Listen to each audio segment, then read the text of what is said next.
ನಮಸ್ಕಾರ ಆತ್ಮೀಯ ಕನ್ನಡದ ಬಂಧುಗಳೇ, ನಿನ್ನೆ ನಮ್ಮ ಟಿವಿ ಮಾಧ್ಯಮಗಳಲ್ಲಿ ಒಂದು ಸುದ್ದಿಯನ್ನು ನೋಡಿದ್ವಿ.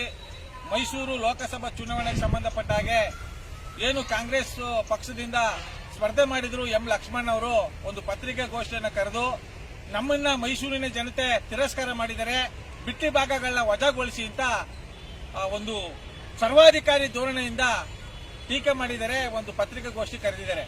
ಇದಕ್ಕೆ ಸಂಬಂಧಪಟ್ಟ ಹಾಗೆ ನಾವು ಮೈಸೂರು ಹೃದಯವಂತ ಕನ್ನಡಿಗರ ಬಳಗದಿಂದ ಆ ಎಂ ಲಕ್ಷ್ಮಣ್ ಅವ್ರಿಗೊಂದು ಪ್ರಶ್ನೆ ಮಾಡ್ತೇವೆ. ನೀವು ಲಕ್ಷ್ಮಣ್ ಅವರೇ, ನೀವು ಎಷ್ಟು ವರ್ಷದಿಂದ ಮೈಸೂರಿನ ಜನತೆಗೆ ಚಿರಪರಿಚಿತರಾಗಿದ್ದೀರಿ? ಮೈಸೂರಿನ ಜನತೆಗೆ ನಿಮ್ಮ ಕೊಡುಗೆ ಏನು? 6.5 ಲಕ್ಷ ಜನ ನಿಮಗೆ ವೋಟ್ ಹಾಕಿದ್ದಾರೆ ಕಾಂಗ್ರೆಸ್ ಪಕ್ಷಕ್ಕೆ. ಅಂದ್ರೆ ಕಾಂಗ್ರೆಸ್ ಪಕ್ಷದ ಆಡಳಿತ ಮತ್ತೆ ಸಿದ್ದರಾಮಯ್ಯನವ್ರು ನೋಡಿ 6.5 ಲಕ್ಷ ಜನ ಕಾಂಗ್ರೆಸ್ ಪಕ್ಷಕ್ಕೆ ವೋಟ್ ಹಾಕಿರುವಂತ ಸಂದರ್ಭದಲ್ಲಿ ನಿಮಗೆ 6 ಲಕ್ಷ ಚಿಲ್ಲರೆ ವೋಟ್ ಹಾಕಿದ್ರಲ್ಲ, ನಿಮ್ಮ ಕೊಡುಗೆ ಏನಿತ್ತು ಅಂತ 6 ಲಕ್ಷ ಚಿಲ್ಲರೆ ವೋಟ್ ಹಾಕಿದರೆ? ಬಿಟ್ಟಿ ಭಾಗ್ಯಗಳನ್ನ ಜನ ಏನಾರ ಕೇಳಿದ್ರ? ಉಚಿತ ಬಸ್ ಬಿಡಿ, ಅಕ್ಕಿ ಕೊಡಿ, ಕರೆಂಟ್ ಕೊಡಿ ಅಂತ ಏನಾರು ಜನ ಕೇಳಿದ್ರ?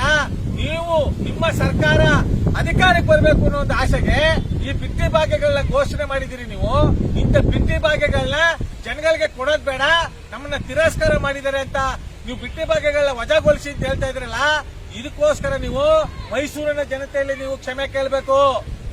ಎಂ ಲಕ್ಷ್ಮಣ್ ಅವರೇ, ನೀವು ನಿಜವಾಗ್ಲೂ ಪ್ರಾಮಾಣಿಕತೆ ಇದ್ರೆ, ಸಂವಿಧಾನದ ಮೇಲೆ ಬದ್ಧತೆ ಇದ್ರೆ, ನಿಜವಾಗ್ಲೂ ಸಿದ್ದರಾಮಯ್ಯನವ್ರ ಮೇಲೆ ಅಭಿಮಾನ ಇದ್ರೆ ನಿಮ್ಗೆ ಈ ಕೂಡಲೇ ಸಿದ್ದರಾಮಯ್ಯನವರೇ ಇವ್ರನ್ನ ಪಕ್ಷದಿಂದ ಉಚ್ಚಾಟನೆ ಮಾಡಿ. ಇಂಥ ಅವಿವೇಕಿಗಳಿಗೆ ಆ ಪಕ್ಷದಲ್ಲಿ ಸ್ಥಾನ ಕೊಡಬೇಡಿ. ಲಕ್ಷ್ಮಣ್ ಅವರೇ, ಎಷ್ಟು ವರ್ಷದಿಂದ ಹೋರಾಟ ಮಾಡ್ತಾ ಇದ್ರಿ?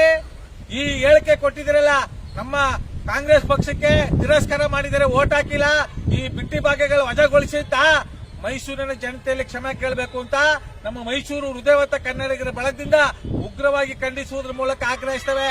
ಮಾನ್ಯ ಗೃಹ ಸಚಿವರು ಹೇಳಿದರೆ, ನಾವು ಸೋತಿಲ್ಲ, ಕಳೆದ ಬಾರಿ ಒಂದು ಪಕ್ಷ ಒಂದು ಸೀಟ್ ಇತ್ತು, ಈ ಬಾರಿ 9 ಜನನ ಆಯ್ಕೆ ಮಾಡಿದಿರಿ, ತುಂಬಾ ಸಂತೋಷ.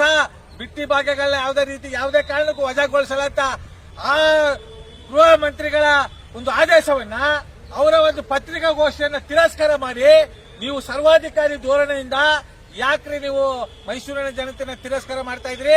ಮೈಸೂರಿನ ಜನತೆನ ಇಷ್ಟೊಂದು ಕಡಾಖಂಡಿತವಾಗಿ ಕೆಳಮಾಡ್ತಲ್ಲಿ ನೋಡ್ತಾ ಇದ್ರಿ. ಬಿಟ್ಟಿ ಭಾಗ್ಯಗಳ ವಜಾ ಮಾಡಿ ಅಂತ ಹೇಳಿದ್ರಿ.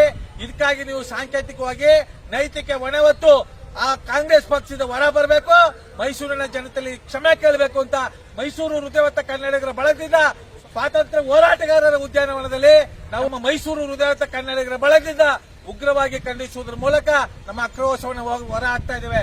ಬೇಕೇ ಬೇಕು, ಬೇಕೇ ಬೇಕು.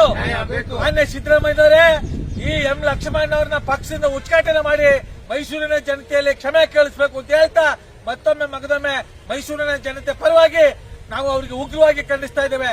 ಎಂ ಲಕ್ಷ್ಮಣ್ ಅವ್ರನ್ನ ಬೇಕೇ ಬೇಕು, ಬೇಕೇ ಬೇಕು, ಬೇಕೇ ಬೇಕು, ಬೇಕೇ ಬೇಕು. ಇಷ್ಟ ಹೇಳಿ ನಮ್ಮ ಮಾತಾ ಸಮರ್ಪಿಸ್ತಾ ಇದ್ವಿ. ಜೈ ಕನ್ನಡಾಂಬೆಗೆ, ಜೈ ಕನ್ನಡ ಮಾತೆಗೆ, ಜಗನ್ಮಾತೆ ಚಾಮುಂಡೇಶ್ವರಿಗೆ, ನಾಲ್ವಡಿ ಕೃಷ್ಣರಾಜ ಒಡೆಯರಿಗೆ ನಮಸ್ಕಾರ, ಧನ್ಯವಾದಗಳು.